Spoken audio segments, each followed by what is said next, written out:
Цивил медија. Законот за спречување и заштита од дискриминација веќе 8 месеци е заглавен во Собранието. Председателот на Комисијата за труд и социјална политика одбива да го стави законот на дневен ред, но кај матичното тело, а додека останатите во Собранието и председателот на Собранието се уште не превземаат мерки да го надминат овој проблем. Согласно деловникот на Собранието, во случаите кога председател на работното тело одбива да закаже седница, председателот на Собранието може да го повика да ја свика, а ако повторно не го стори тоа, самиот председател на Собранието може да ја свика седницата. Така што дефинитивно Собранието има можности да го надмине овој проблем. Односно, проблемот не е само кај председателот на Комисијата за труд и социјална политика Владко Ѓорчев. Досегашното законско решение не ја оствари целта, односно не придонесе кон ефикасна и ефективна заштита од дискриминација.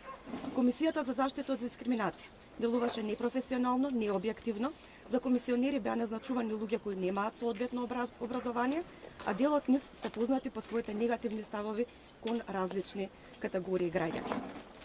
За неефикасноста на комисијата зборуваат малиот број на представки од граѓаните, постојаното доцнење со одговор, неутврдувањето дискриминација и воочигледни школски примери на дискриминација. Членовите на комисијата добиваат хонорар од висина на 2 просечни месечни плати, значи околу 46.000 денари сега и повеќе, а во 2017 година решавале за само 59 представки.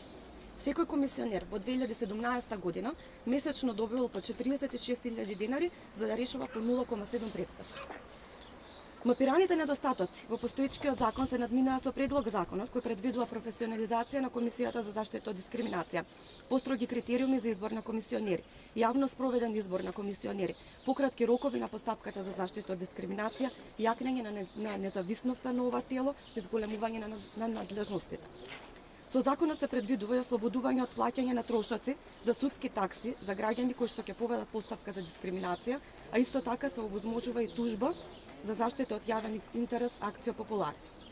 Во предлог законот конечно се додадоа сексуалната ориентација и родовиот идентитет како основи за дискриминација, со што ЛГБТ луѓето конечно добија експлицитна заштита.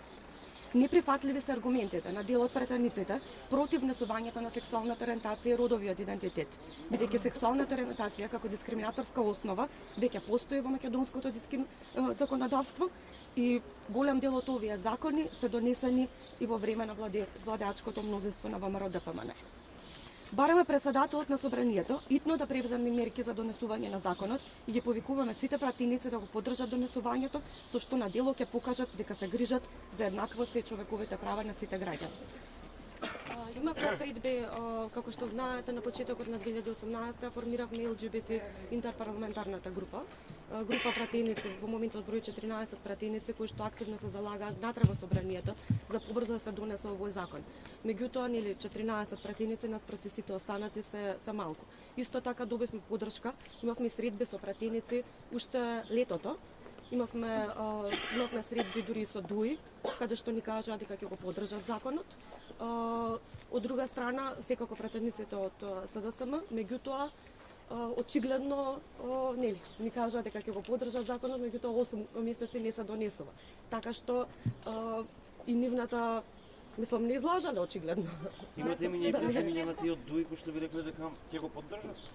Имавме состанок со пратеникот Адеми летото и тогаш ни кажат дека ДУИ ќе го поддржи законот, за после да излезе Бујар Османи дека ЛГБТ заедницата е спорна, а потоа го премислија амбасадорите. Меѓутоа го премислија во крајот на јануари, а се уште нема седница на матичното тело.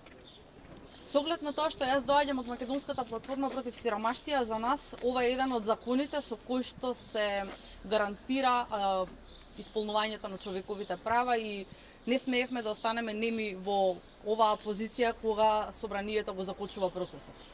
За нас борбата против дискриминација е прашање од поширок општествен контекст и е клучно да се разгледува така, значи не насочена директно кон една целна група, туку како прашање кое што тангира разни заедници и разни припадници во оваа држава. Она што е многу важно е дека дискриминацијата представува клучен проблем и оневозможува општествено учество по еднакви основи на граѓаните и со тоа генерира сиромаштија, ранливост на насилие, и постепено може да доведе и до исклучување од општеството. И затоа апелираме итно и неопходно овој закон веднаш да биде ставен во собраниска процедура. Ова не го говорам во мое име, туку го говорам од името на разни етнички заедници, од името на ромите и жената ромка, од името на луѓето со попреченост, од сексуалните работници, луѓето кои што употребуваат дрога, луѓето кои што се пациенти по разни основи, пред се луѓето сиромашни и исклучени по различни основи. Она што за мене е исклучително важно е да потенцирам дека преку донесувањето на овој закон ние се бориме и спречуваме маргинализација, која што досега ја сведочиме од разни дискриминаторски политики во институциите, меѓутоа и од различни предрасуди во рамки на општеството. За да не сгрешам, ќе цитирам зошто сметаме дека овој закон, ваков каков што е сега, е многу важен.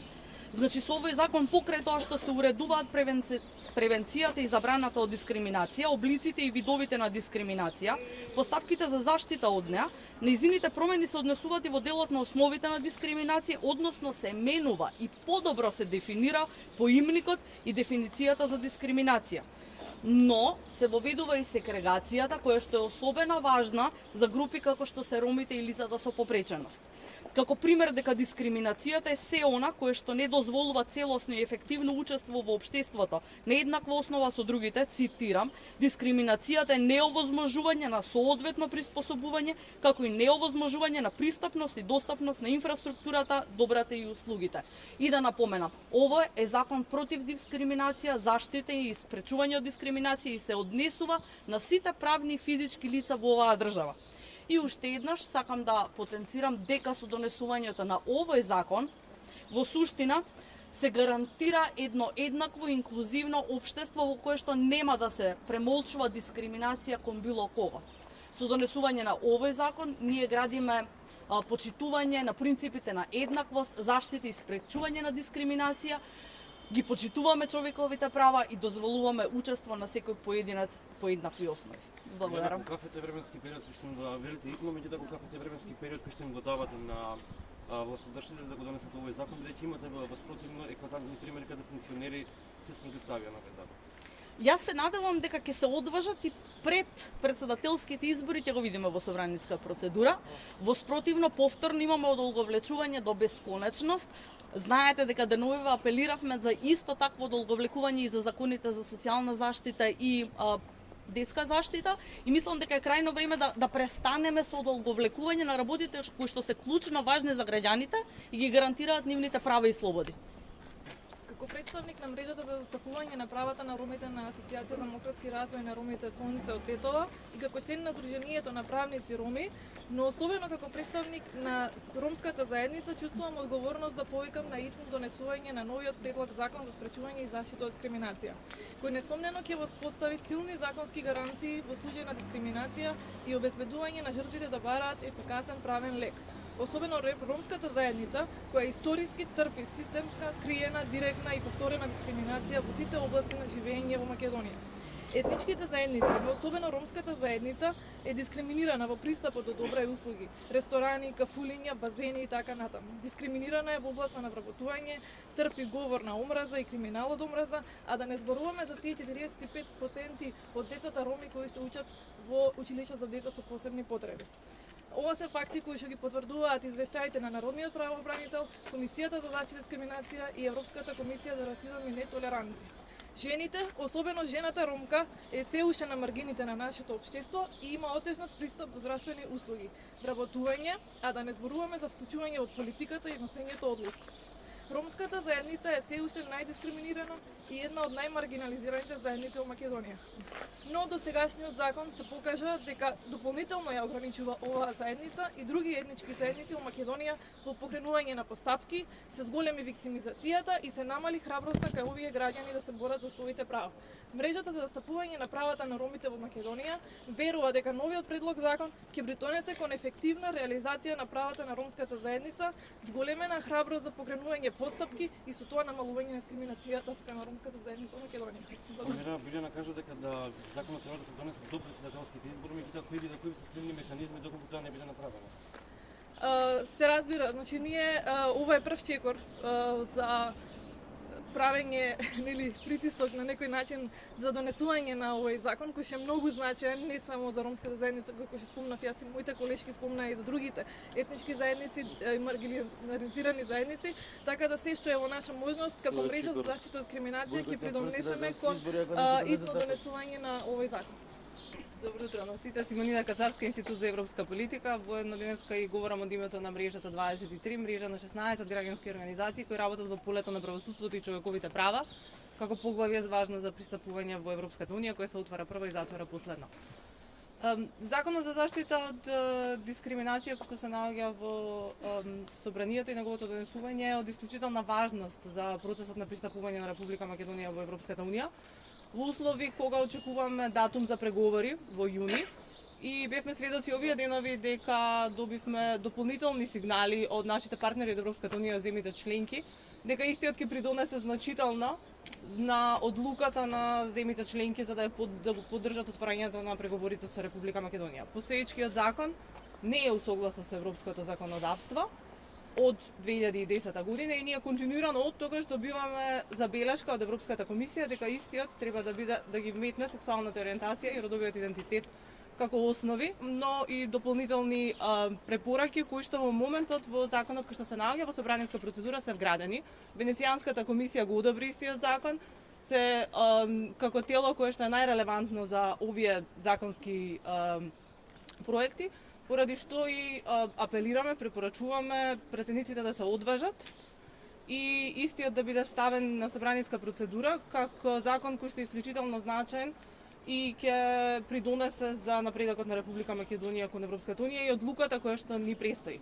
Вчера, колку што знаеме, беше испратено писмо од интерпартиската група на Европскиот парламент до чинителите во собранието, вклучително председателот на комисијата кој што беше споменат претходно, за да истиот закон биде ставен на дневниот ред и што е можно побрзо донесен. Симонина, ако не се лажам, овој закон е со европско знаменце, веќе имате спомнати претходно примери на јавни функционери кои што се противставија на истиот овој закон со пропратни говор на омраза кон мислија.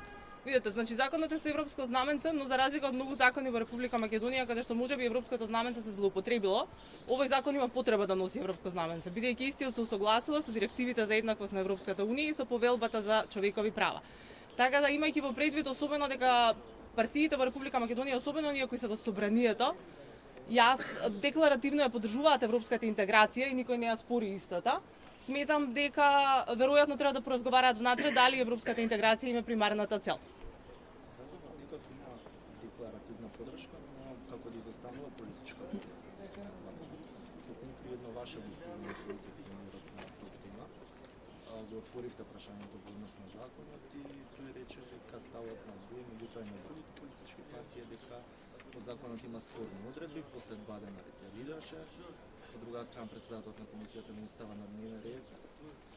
Реално дали има политичка волја за да се промени закон? Видете, значи, политичката волја е очигледно варијабилна во оваа земја честопати. Очигледно е дека нема, бидејќи се доцни толку време колку што се доцни. Меѓутоа, повторно ќе се навратам на претходниот мој одговор, партиите во парламентот ја поддржуваат европската интеграција и како еден од условите со кои што националното законодавство се усогласува директно со законодавството на Европската унија, мора да надминат веројатно некои прашања кои што ги имаат внатре, за кои што ние немаме ни доволно информации зошто всушност законот дознаваме од страна зошто се чека толку. Мора да ги надминат тие разлики, предрасуди или слично, бидејќи ако погледнеме и во регионот, Република Македонија во моментот има најслаб закон во однос на заштитата од дискриминацијата, а не верувам дека веројатно постои некоја особена поголема политичка волја во земјите од регионот. Цивил медија